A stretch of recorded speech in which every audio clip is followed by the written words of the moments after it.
প্রধান নির্বাহী এবং উনি প্রস্তাবিত বাজেট নিয়ে গবেষণা প্রতিষ্ঠান centre for policy dialogue CPD ও নাগরিক প্ল্যাটফর্মের যৌথ সংবাদ সম্মেলন। এতে বলা হয় অসুবিধাগ্রস্ত মানুষের জন্য পর্যাপ্ত উদ্যোগ নেই বাজেটে। এছাড়া যা বরাদ্দ রয়েছে তা প্রভাবিত হয় রাজনৈতিক সিদ্ধান্তে। এখন প্রজেকশন করেছেন বলেছেন 2.6, কিন্তু ওনাদের হিসাবই বলছে $3.2 বিলিয়ন দেওয়া হয়েছে এবং এইটা মাত্র 5 বছর আগে ছিল $1.3 বিলিয়ন।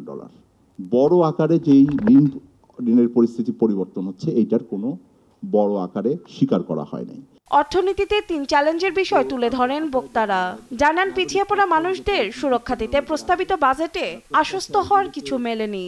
বন এবং পরিবেশ মন্ত্রণালয় তো শুধুমাত্র একটা নীতি নির্ধারণী মন্ত্রণালয়। জলবায়ু পরিবর্তনের সর্বোচ্চ বরাদ্দ কেন MOEF এর কাছে যাবে সেটা খুব আশ্চর্যের বিষয়। NPL এবং NPL এর একটা বড় অংশ প্রভাব খাটিয়ে, যেটা আসলে NPL বলা যায় নাকি আমি শিওর না, এটা আসলে লুট হয়ে গেছে এই টাকাটা।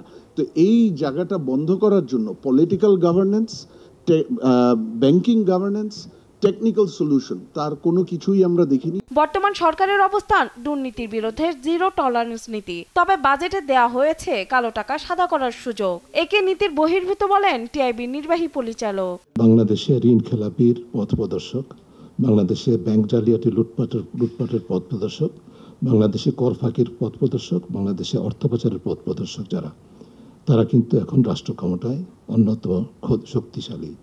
আর 2024-25 সালের বাজেটকে বেনজির বাজেট বলে মন্তব্য করেন সিপিডির এই সম্মানীয় ফেলো। সৎ আয়ের উপরে 30% আর 15% আপনি করবেন চুরি বাটপাড়ি করে করা তাদের উপরে, এটা তো হতে পারে না। আর তার চেয়ে বড় কথা, উনি কিভাবে এটা আয় করেছেন কোনো প্রশ্ন করবেন না। এটা তো সাংবিধানিকভাবে সাধারণ সর্বজনীন মানবাধিকার বিরুদ্ধে। এটা তো হতে পারে না যে আপনি কিভাবে, কালকে তো আমি আসলেই তো এটা একটা বেনজির বাজেট। সরকার আইন করে নিজেই আইন ভঙ্গ করছে বলে মন্তব্য করেন এই অর্থনীতিবিদ। আমেনা প্রণামী, দেশ টিভি, ঢাকা।